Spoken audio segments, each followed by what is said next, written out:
संघर्ष प्रत्येकाच्या जीवनात असतो, मात्र त्या संघर्षावरून मात करणारे अगदी थोडे लोक असतात. अशातच या संघर्षावर मात करत नवं आयुष्य जगणं म्हणजेच परित्यक्ता असताना नवीन लग्न, पुन्हा मुलांचा सांभाळ, नवऱ्याचं निधन, या सगळ्याबरोबरच आपल्या मुलांच्या शिक्षणावरती फोकस करून ते शिक्षणातून त्यांना यशाच्या शिडी चढवत चढवत त्यांना एका यशाच्या उच्च स्थानापर्यंत पोहोचवणं ही काही साधी गोष्ट नाही. आणि ही गोष्ट केली या माऊलीने. माझ्यासोबत शकुंतला वागचौरे आहेत आणि त्यांचे चिरंजीव दीपक सोनावणे आहेत. एकंदरीत या सगळ्या प्रवासाविषयीचा जो प्रवास आहे, यांचा संघर्ष आहे, या संघर्षाबद्दल आपण जाणून घेणार आहोत. सुरुवात तुमच्यापासून करतो. तुम्ही जी सुरुवात केली म्हणजेच तुम्ही परित्यक्ता, त्यानंतर तुमचं लग्न झालं, मुलं आणि त्यानंतर नवऱ्याचं निधन, हा सगळा प्रवास कसा होता? कसं हे सगळं तुम्ही हँडल केलं आजपर्यंत? पहिली चिंबूरलाच राहत होती मी. आईने घरकामं करून आम्हाला लहानाचं मोठं केलं. दोघी बहिणी होत्या. आणि नंतर आई आजारी पडली. आजारी पडल्याच्या नंतर मग मी काच पत्रा सगळं याचायची. 2 रुपयामध्ये 8 अंडे भीक मागून पाणी आणायची. आणि मग ती आजारी पडल्याच्या नंतर मग ती हॉप झाली. हॉप झाल्याच्या नंतर मग मावशी मामांनी तिचं सगळं ते केले. ती वाढल्याच्या नंतर तिचं सगळं ते कार्य सगळं झालं. बरोबर. नंतर मग तिचं घर काय केलं मामाने, काय ते तेव्हा सस्त्यामध्ये विकून टाकलं. आम्ही कपडे इपडे सगळे तिचे फेकून दिले. आणि मग आमची काही जन्मतारीख आमच्याकडे काहीच नाही. आमचा कुठे जन्म झाला, काय झाला, आम्हाला काय माहितीच नाही. आम्हाला असं काय माहितीच नाही. नंतर मग आम्हाला गावाला नेलं. गावाला आम्ही शेतीचं काम, मातीचं काम, सगळं दुष्काळ पडलेला इटा विटा हे सगळं आम्ही असं काम केलं. नंतर मग आम्ही मुंबईला आलो. मग मुंबईला आलो परत मावशीबरोबर इकडंच गोवंडीला काच पत्रा हे सगळं वेचायचो. सगळं दगडी कोयला हे सगळं नंतर निवडायचो. ते निवडून मग राशनचे गहू घेऊ आणायचे. मावशीचे 5 पोरं होते. मग ते आम्ही जेवण बिवण करायचो. आम्ही दोघी बहिणी होतो. त्याच्यानंतर मग बोलता बोलता विषय निघाला. पैसे डेपोला आम्ही गेलो. पैसे डेपोला बोलता बोलता मामाचा मुलगा बोलला, गोरेगावला तुझे वडील आहे. मग मामा मामी लांब उभी राहिली. आणि मग चप्पल तोडून वडिलांना शिवायला दिली. तर त्यांनी ओळखलं नाही. आईचं जमत नव्हतं, त्या दोघांचं जमत नव्हतं. म्हणून चिमूरला आम्हाला घेऊन ती राहायची. तर त्यांनी चप्पल तोडून शिवायला दिली तर ओळखलं नाही आम्हाला. पैसे घेतले, पैसे मागितले माझ्याकडून. मग मामाला इशारा केला, मी का नाही ओळखलं. मग मामा आला, बोलला रामराव. मग बोलला मला मुलं नाही, माझी बायको आहे दुसरी, पण ही मुलं आमच्याकडेच राहू दे. तर मी नाही राहिली. नंतर मी गावाला गेली, परत मामाकडे गेली. नंतर माझ्या डोक्यात आलं नाही, म्हणलं आई नाही तर बाप तरी आहे ना. मग मी परत मामाच्या मुलाला घेऊन आली इकडं गोरेगावला. आणि मग त्या दिवसपासून दुसऱ्या दिवसापासून आजपर्यंत घरकामं करते. घरकामं करून नंतर माझं लग्न केलं. लग्न केल्याच्या नंतर माझ्याकडं काहीसुद्धा नव्हतं. एक भांडं बी नव्हतं, काही नव्हतं. फक्त जुने कपडे. सगळं कसं, हे सगळं मॅनेज कसं केलं हातात काहीच नसताना? तर मग मी 7 दिवसामध्ये मी घरकामं केले. 15-15 रुपयात भांडे घासायची. त्या टायमाला 1 रुपया 10 पैशाला ब्रेड मिळायचा. मग 2-2 रुपये ताटं घेतले, 2-2 रुपयाचे ग्लास घेतले. कचऱ्याच्या पेटीमधून बांबू चटाई असं काय पडलेलं ते दाबणाने सगळं शिवलं. जागा घेतली 125 रुपयाची. ते घर बनवलं, घर बांधलं, सगळं केलं. आणि नंतर मग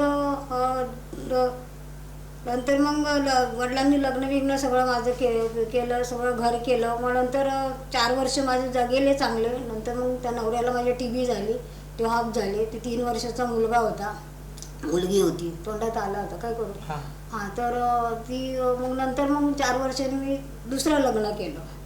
दुसरं लग्न केल्याच्या नंतर मग त्या नवऱ्याने मला कधीच सुख दिलं नाही. त्याची 2 एक मुलगी झाली, मुलगा झाला, दुसरी एक मुलगी झाली. मग ते मारहाण करायचं, त्याच्यामध्ये ती मुलगी हॉप झाली. मग मी घरकामं करूनच अशी सगळं पोरांना सगळं मी सांभाळलं, सगळं काय ते केलं. कसं का वाटलं तुम्हाला की मुलाला शिकवलं पाहिजे? का वाटलं तुम्हाला की मुलाला शिकवलंच पाहिजे? तर मला असं वाटत होतं त्या मुलीला वकील बनवायचं. पण मुलगा आणि स्वतःच मग आपल्या पायावरच तो उभा राहिला. नंतर तो लईच त्रास देत होता. मग मी नाशिक दिंडोरी पोलीस स्टेशन तिथे मी त्याला बोर्डिंगमध्ये टाकला. मग तो 8 दिवसामध्ये तो परत असा रांगायला लागला, एकदम असं भिंतीला धरून पडायला लागला.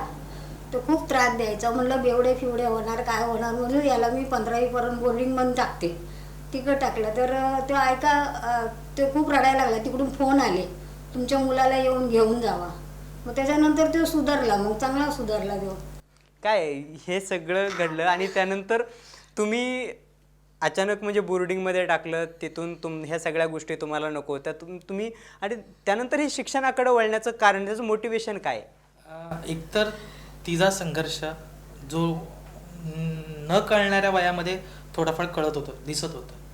आणि आईला मला बोर्डिंगमध्ये टाकण्याचं कारण एक होतं की आम्ही ज्या वस्तीत राहतो ती वस्ती पूर्ण नशेडी गंजडी किंवा अनेक गुन्ह्यांनी पूर्ण पसरलेली, म्हणजे तिथे गुन्हेगारी ही कॉमन होती. तर आईला नेहमी असं वाटायचं की पहिल्या लग्नानंतर सुख मिळालं नाही, दुसऱ्या लग्नानंतर वडील दारू प्यायचे, प्रचंड मारहाण करायचे. म्हणजे मी मारहाण बघितले तिला मारताना, किंवा तिचे दोन्ही केस पकडून बाहेर बांधणं, तिची साडी काढून तिला मारणं, हे सगळं बघत होतो. म्हणजे अनेक वर्ष कित्येक तरी आमच्या घराच्या जवळ अशी चौकी होती, पोलीस चौकी, आणि त्या चौकीत आई आम्हाला जेव घालायचे. कारण वडील घरी आले की सगळं जेवण आलता पालता करून टाकणार आणि तिला मारणार. तर हे सगळं होतं एका बाजूला. आणि आईला नेहमी असं वाटायचं की माझी मुलं ही चुकीच्या वाटेवर जाऊ नये म्हणून आपण बोर्डिंगमध्ये टाकल्याच्या नंतर तिथली परिस्थिती खूपच भयानक होती. म्हणजे तिथे भातातले किडेच काढले जात नव्हते, तिथे प्रचंड शेतीचं काम करायला लावायचे, आणि मी मुंबईतून गावाकडे जाणं आणि शेतीचं काम करणं हे मला काही जमत नव्हतं. मग आईला रिक्वेस्ट केली आणि मला पुन्हा मुंबईत आणलं.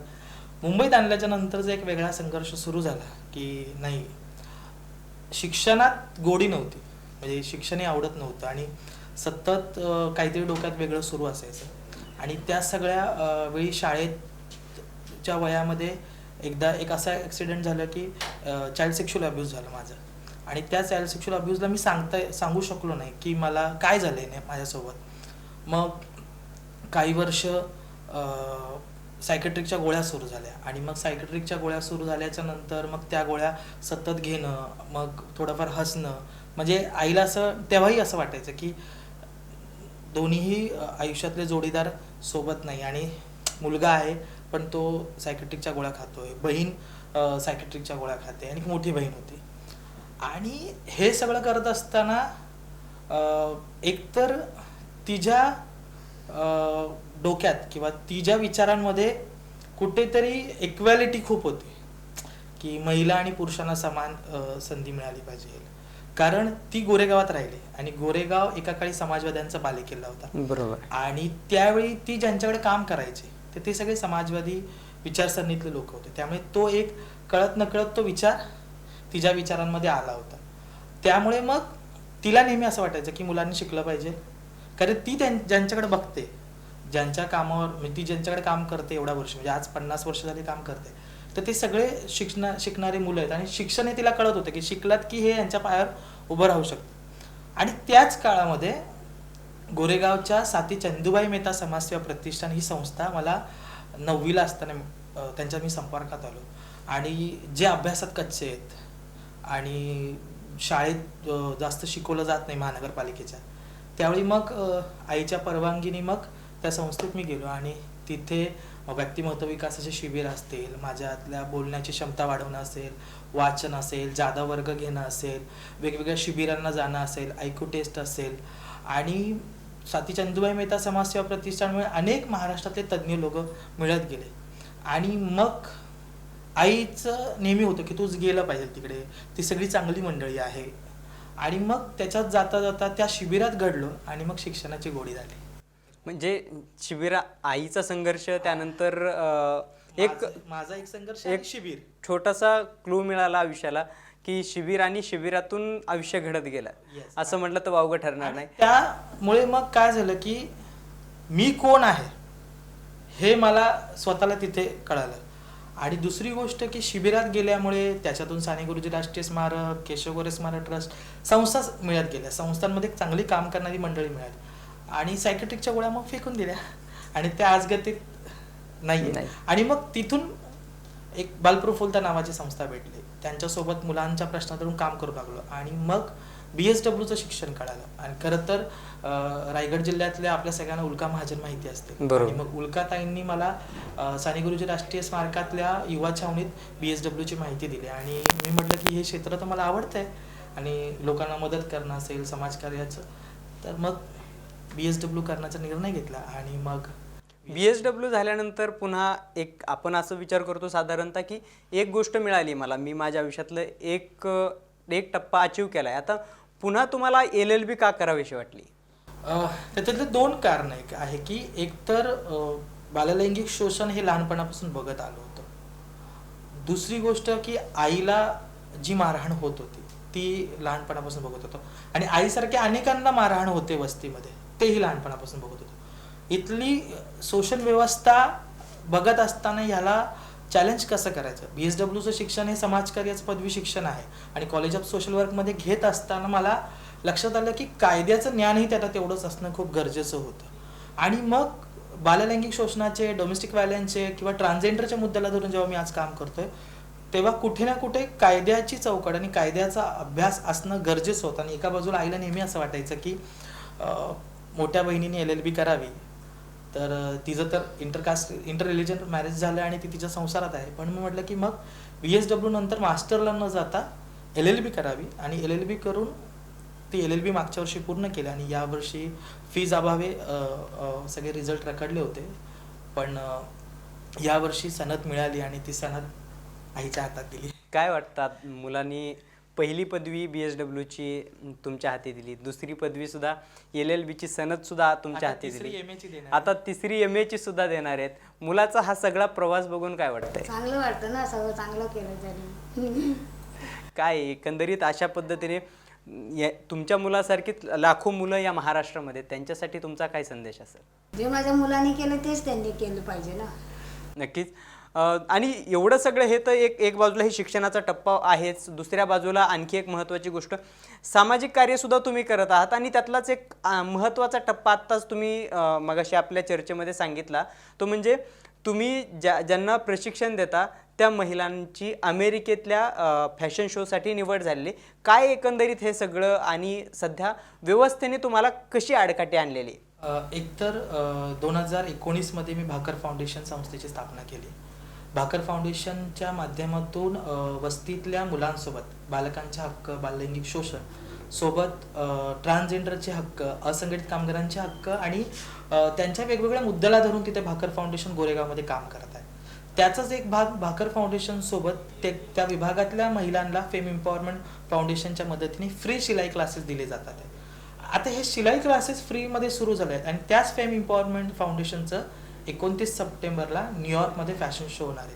आणि त्या फॅशन शोमध्ये जे महिला कपडे घालणार आहेत त्याचे कपडे शिवणे असेल, त्यांचं एम्ब्रॉयडरिंग असेल, हे सगळं गोरेगावच्या भगतसिंग नगरच्या वस्तीत राहणाऱ्या महिलांनी केलं. आणि त्या महिलांचे कपडे आता 29 सप्टेंबरपर्यंत अमेरिकेत पोहोचणार आहे, आणि त्या महिला फॅशन शोमध्ये, तिथल्या महिला फॅशन शोमध्ये ते घालणार आहे. पण याचं आमंत्रण सुद्धा संस्थेचा प्रमुख म्हणून मला मिळालं. अडचण इथे येते की पासपोर्ट नाही आहे. का अडचण का? पासपोर्ट जसं आता साधारणतः एक नियम आहे की भारतीय 1987 नंतरचा जो या देशामध्ये जन्मला त्यांना पासपोर्ट सहज मिळून जातो. मात्र तुमची अडचण काय? अडचण ही आली आहे पासपोर्टच्या बाबतीतली की 1987च्या नंतर ज्यांचा जन्म आहे, आणि माझा 93चा जन्म आहे, त्यामुळे 1987च्या जन्मानंतर ज्यांच्याकडे त्यांनी पासपोर्ट जो अप्लाय करतो तो व्यक्ती, तर त्यांनी त्याच्या आई वडिलांचं नागरिकत्व सिद्ध करायचं. आता अडचण अशी आहे की वडिलांची गेले 25 वर्षामध्ये आमची साथ नाही. वडील बेपत्ता आहे, कुठे निघून गेले काही माहिती नाही, गावात त्यांची नोंद नाही, आईचा जन्म कुठे झाला हे माहीत नाही, आणि आईने शिक्षणच घेतलं नाही. तर त्यांच्या अटीनुसार त्यांनी सांगितलंय की आई किंवा वडिलांचा जन्माचा दाखला आणा, अदर तुम्ही शाळेचा दाखला आणा. आता हे दोन्हीही दाखले माझ्याकडे नाहीये, पण मी बाय बर्थ या भारतात जन्माला आलोय, आणि जर मी जन्माला आलोय तर संविधानाने मला इथलंच नागरिकत्व दिलंय. तर मी मागच्या 30 वर्षाचे माझा जन्माचा दाखला असेल, माझे LLBचे सर्टिफिकेट असेल, माझे BSWचे सर्टिफिकेट, 10वीचे सर्टिफिकेट असेल, डोमेसाईल असेल, माझं Aadhaar card, PAN card, bank, income tax रिटर्नचे 2 वर्षाची फाईल असेल, मी हे सगळं त्यांना द्यायला तयार आहे. पण त्यांचा एकच नियम आहे की भारतीय नागरिकत्व कायद्यानुसार तुम्ही तुमच्या आई किंवा वडिलांचं नागरिकत्व सिद्ध करा. आणि नागरिकत्व सिद्ध करण्यामध्ये त्यांनी जी अट दिली ती अट चॅलेंजिंग आहे की आता ती जर शाळेत गेली नाहीये, वडिलांचा थान पत्ता नाही, पण जर ही शाळेत गेली नाहीये तर तिच्या शाळेचा दाखलाच येणार नाही. तिचं जवळजवळ वय आहे 65 ते 66 च्या वरती आहे. 1961ला आपल्याकडे देशामध्ये जन्म मृत्यू नोंदणी कायदा आपल्याकडे आलाय. त्याच्या आधीचा तिचा जन्म आहे. आता तिचा जन्म घरात झालाय का हॉस्पिटलमध्ये झालाय हे सांगायला आज कोणी नाहीये. त्यामुळे ती जन्माची नोंदही नाही. त्यामुळे मला असं वाटतं की या एकतर तिचा जन्म कुठे झाला हे माहीत नाही, ती विधवा पुनर्विवाह झालाय, त्यात परित्यक्त्या आहे. असं असताना आमच्यासारख्या मुलांनी नेमकं आई वडिलांचे त्या काळातले डॉक्युमेंट्स कुठून आणायचे. याच कारणामुळे मला कधीही स्कॉलरशिप मिळाली नाही, मला जात पडताळणी सर्टिफिकेट मिळालेले नाहीये. मी SC कॅटेगरीमध्ये असून तरी ज्या काही सुविधा आहे त्याच्यातल्या मला काहीच मिळालेलं नाही. कारण आपलीकडची व्यवस्था ही पुरुषाच्या आधारावर आहे. जरी आपण म्हटलो की मातृ आणि पुरुष म्हणजे आई आणि वडील दोन्ही आपल्याकडे जरी चालत असलं तरी आज अशी व्यवस्था झाली आहे की बाप दाखव नाही तर श्राद्ध घाल. बरोबर आहे. नक्कीच ही अत्यंत गंभीर गोष्ट आहे की असं म्हटलं जातं की संघर्ष हा कधीतरी संपतो आणि त्यानंतर चांगले दिवस येतात. मात्र एका बाजूला पदव्या मिळत आहेत, यश मिळतंय, दुसऱ्या बाजूला हा व्यवस्थेशी सुरू असलेला संघर्ष मात्र संपताना दिसत नाहीये. जात प्रमाणपत्र आईचा म्हणजेच यांच्यासारखेच या महाराष्ट्रामध्ये एक आहे की मी मुंबईच्या पोलिसांना मुंबई पोलिसांचा एक स्थायी आदेश आहे या संदर्भातला. मी त्यांना प्रश्न केला की मी एका विधवा परित्यक्त्या महिलांचा मुलगा आहे, त्यामुळे माझी ही परिस्थिती आहे. याच मुंबईमध्ये आणि महाराष्ट्रामध्ये मोठ्या प्रमाणात ट्रान्सजेंडर आहे, सेक्स वर्करची मुलं आहे, अनाथ मुलं आहे, त्याचबरोबर भटक्या समुदायांची मुलं आहेत ज्यांचे आज काहीच डॉक्युमेंट्स नाहीत. बरोबर. पण त्यांना जर उच्च शिक्षणासाठी जायचं असेल, त्यांना जर परदेशात जायचं असेल, आपलं म्हणणं मांडायचं असेल, तो त्यांचा संविधानिक हक्क आहे आणि तो तुम्ही कसा नाकारू शकता. त्यामुळे लवकरच या संदर्भात एक PI दाखल करण्याच्या या सगळ्या प्रक्रियेत मी आहे.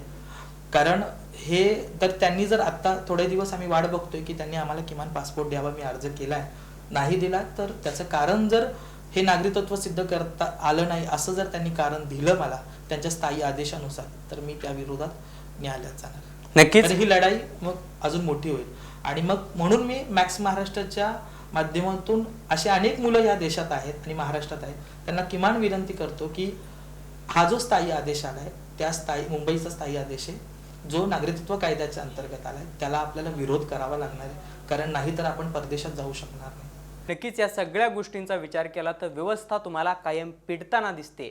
या राज्यामध्ये जर आपण पाहिलं तर लाखो अशी मुलं आहेत की जी पारधी समाजाची मुलं आहेत, भटक्या विमुक्तांची मुलं आहेत, आदिवासींची मुलं आहेत. या मुलांनी उच्च शिक्षणासाठी परदेशात जायचं का आणि जायचं तर कसं जायचं. त्यांच्याकडे त्यांच्या आईवडिलांचे जन्म मृत्यूचे दाखले नसतील, जन्माचे दाखले नसतील, शाळेचा दाखला नसेल, तर या सगळ्या गोष्टींमुळे अनेक प्रश्न निर्माण होत आहेत. सरकारने यावरती तोडगा काढायला हवा. ही एक महत्त्वाची गोष्ट या ठिकाणी आताच दीपकजींनी नमूद केलेली. याबरोबरच एक महत्त्वाची बाब म्हणजे जो तुमचा लढा आहे या लढ्याला आमच्या मॅक्स महाराष्ट्राच्या खूप साऱ्या शुभेच्छा. प्रत्येकाला जो त्यांचा संविधानिक अधिकार आहे तो मिळायला हवा हीच मॅक्स महाराष्ट्राची भूमिका आहे. तुम्ही दोघांनीही मॅक्स महाराष्ट्राची बातचीत केली त्याबद्दल खूप खूप धन्यवाद.